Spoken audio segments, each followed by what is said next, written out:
Welcome to the AG News Show. I'm your host, Roberto Alvarez-Galloso, transmitting from a very, very far place in Miami. In fact, so far that we're closer to Homestead in Florida City than we are to the city of Miami or Miami Shores, which is where our guest, Miguel, El Skipper Quintero, is from. The reason why we have you, Skipper, is one reason. You say that you're running for mayor of Miami-Dade County. My question is the following. Why are you running? What is your platform? And what do you intend to do if you're elected? Why are you different than Cava Levine or all the others? Very good. You have the whole platform. You have the whole platform to talk. Very good. And I appreciate that. Thanks for having me on. Thank you for taking the time and showing interest. So I decided to run mostly because of Daniela Vincava. I supported her in 2020. I wanted to see our first woman mayor. I thought she was a great pick at the time.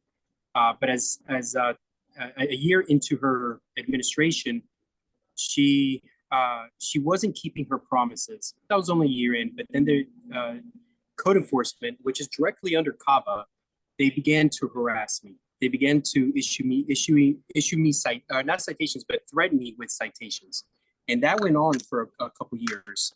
And I tried very hard to meet with Cava, and I tried to tell code enforcement, you can't be doing the things that you're doing. And they wouldn't listen. So I tried to bring it up to Cava's attention and even my commissioner at the time, who's a great big supporter of Cava. This was Monestein. I'm in District 2. So anyway, long story short, she broke my heart. And because she wouldn't meet with me, she wouldn't fix the issues that were going on with code enforcement. I had to defend it. I eventually, when I called her out publicly, I don't think I had announced that I was going to run, but I called her out publicly at a budget meeting, which the room was packed. There's probably about 1,000 people in there, and the news cameras were out there. And I had enough. And I said, you know what? You guys are not doing your jobs. You don't meet with your constituents. You're not keeping the promises that you made. And I need my private property should be protected. I pay my taxes, and I pay more taxes than most other people because I'm a fairly new homeowner. We bought fairly recently, which means we're going to pay more than other people who've been in their homes for 50 years, and that's fine. That's the way the system's set up. But 3 days after that, I was issued all the citations that they and more, not just the ones that they told me that they had been threatening me for these 2 years. They issued me more, and they were bogus citations, the ones that were more. It was stuff that I was clearly allowed to have. So there was some retaliation there. And so I said, all right, I'm going to, you don't want to fix it. I'm running against you. And I'm going to let people know that you don't keep your promises. You are lying to the people. Our taxes keep going up, and the services don't reflect it. And on top of all that, you're using code enforcement to go out there and collect more money and issuing these bogus citations because they know there is a formula. They calculate these things. It is cheaper for people to pay a $500 citation than it is to hire an attorney that's going to cost you right off the bat $2,500. And the meter runs from there. And there's still a chance that you could lose. And not only do you have to pay the citation, the attorney, then you have to pay additional fees on top of that with the hearing that takes place. And I already showed in one of my other videos, I beat 4 citations, but 3, I was completely railroaded on. It was obvious that I proved my point, that I was in the right, and yet the hearing officer said that I wasn't. So we're taking that before real judges, and we're appealing those, and I'm going to win those. Everybody knows I'm going to win them. Everything that they did in that hearing was wrong. But again, the hearing officer works for Miami-Dade County. And this particular hearing officer has been there for 28 years. You're not there that long if you don't work with the county and that he's a county employee. So even though they say they're independent, no, they're not. It's everything out there is political. So that's why I decided to run, to let people know that this particular mayor is not who she said she was. She has broken my heart. And now I'm going out there and showing the people that code enforcement is doing things that are illegal. They're using aerial surveillance. They're not allowed to do that. There's state statute 934.50. It is under statute. And of course, we have the Constitution of the United States and the Bill of Rights. The government is not to do surveillance on private property without a warrant or permission. Also, they're training code enforcement officers to come onto people's private property without a warrant, without permission, and search the property to see if there's probable cause or to see if they can issue a citation. That is also obviously illegal. But this is, and I have that on my YouTube channel at Miami Circus on YouTube. You can see some of the videos on there where they admit that this is the way that they're trained. So this is the reason why I decided to run. I also believe that we don't have enough transparency and accountability.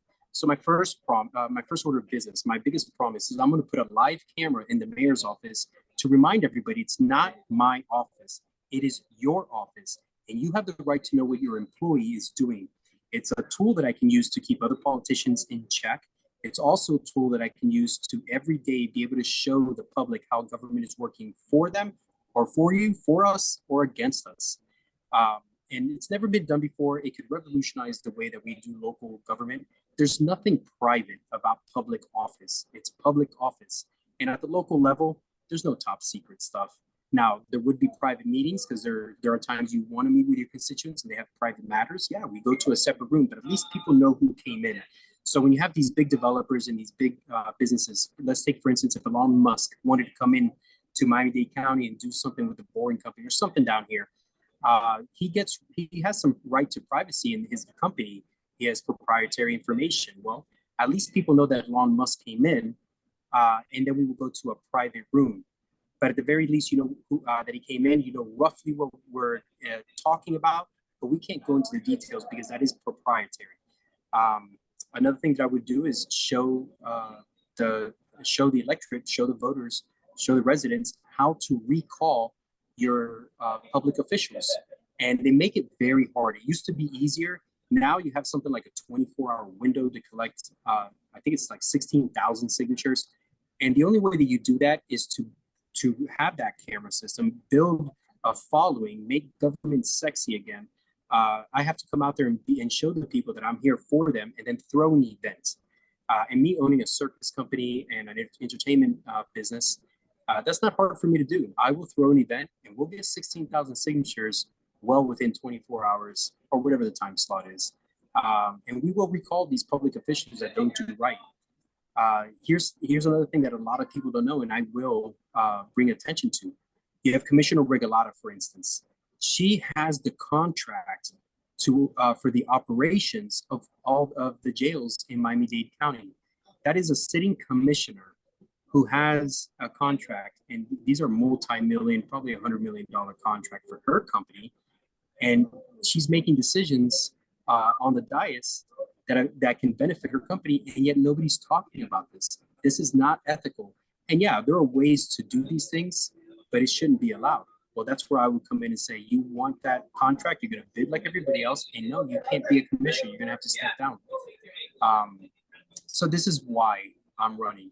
And essentially, you get the gist of my platform. You get the theme of it: transparency and accountability. Great.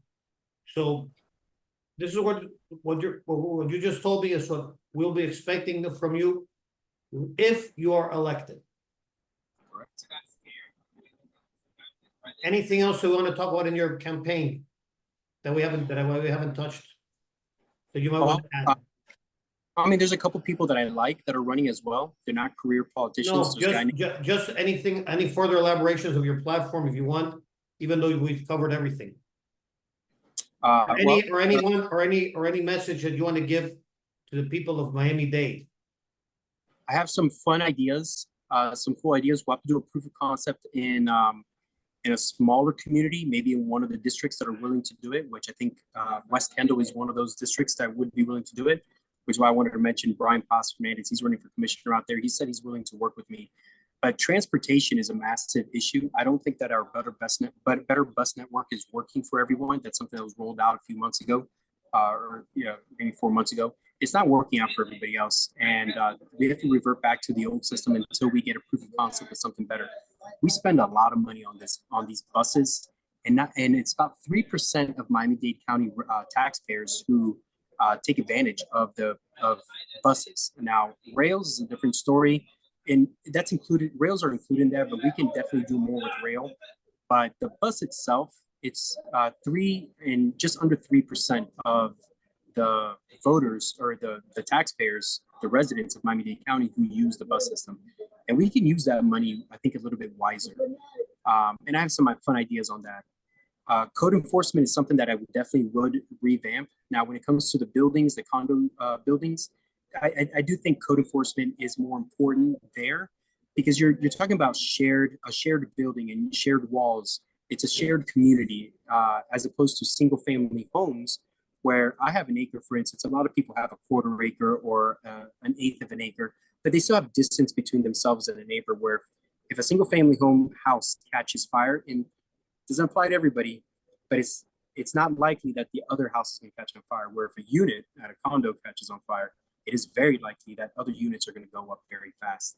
And code enforcement should uh, focus their energy on shared units, like shared buildings, shared communities, like a condos building or an apartment building. There, I do believe code enforcement should have some weight. But when it comes to single family homes, because you know it's Miami, we have the efficiency. It's very common. We grew up with these things, and the laws relax. Now all of a sudden, with this administration, she wants to be hard on these efficiencies and issue citations when there's no way for them to gather proof of efficiencies if they don't go onto the property, which is why they allow it. That needs to go away. When you have your single family home and it's not bothering any of your neighbors, and it's not something that is an eyesore to the community, the government has no business on your property. I don't care if it's illegal. I really don't. That's your home. That's your castle. That's your property. The government needs to stay out. I want to point out everything that I possibly can that Miami-Dade County does that is preempted by the state. So Airbnb is another big one. When you look at Airbnb, Miami-Dade County itself is preempted by the state. They don't like to say this, but it is. It's just nobody's challenged it yet. But the Miami-Dade County does not have as much power as they think they do when it comes to Airbnbs. Now, I do believe in being more lax on Airbnb, but that comes with a big but. I want to teach neighbors, if you have a Airbnb homeowner that is abusing the system and they're allowing people to come in and throw parties, and those guests are becoming a nuisance to the neighbors, I want to show those neighbors how they can sue in small claims court and make it easier for them to sue, because you can go up to $8,000 in small claims court for noise ordinances or nuisances, neighbors that are nuisances. Make it easy for them to sue, because once that homeowner who is abusing the Airbnb system starts getting $8,000 citations, and the beneficiary of that $8,000 goes to the person who was harmed because of the nuisance, I think everybody wins there, except of course the person who's breaking the law and being the nuisance. But I guarantee you they won't be allowing those parties anymore. So we're not saying you can't have your Airbnb. We're just saying if you're not controlling your Airbnb, you're not on top of it, you're allowing these party goers come out and be a nuisance to the community, you're going to get sued. And I'm going to help those people sue. But I think it's fair. If times are tough, you own a home, or you need to rent out one of the rooms in the home so you can make ends meet, we should be making that easy, because times are tough. Everything's so expensive. Sometimes you have to resort to renting out a room, and Airbnb is a great way to go. But if you're going to take advantage of the system, we're going to make sure that you're going to be penalized, and the person who benefits, not the county. It's going to be the person who files the complaint on that nuisance. And if you do get too many nuisances, that money's just going to go higher and higher, and again, the beneficiaries are going to be the neighbors that have to deal with the noise. Great. For us, Skipper, it's been a pleasure and an honor having you. And we hope to have you more in the future for the other things that you have contributed to the history of Miami-Dade. We'll be saying goodbye after I finish saying goodbye to my public. For everybody here, outside of our great state of Florida, especially outside of Miami-Dade, again, from the various forest areas of Miami-Dade, much more closer to Florida City and Homestead, maybe even the Florida Keys, than we are to maybe Miami Shores, Aventura, Little Havana.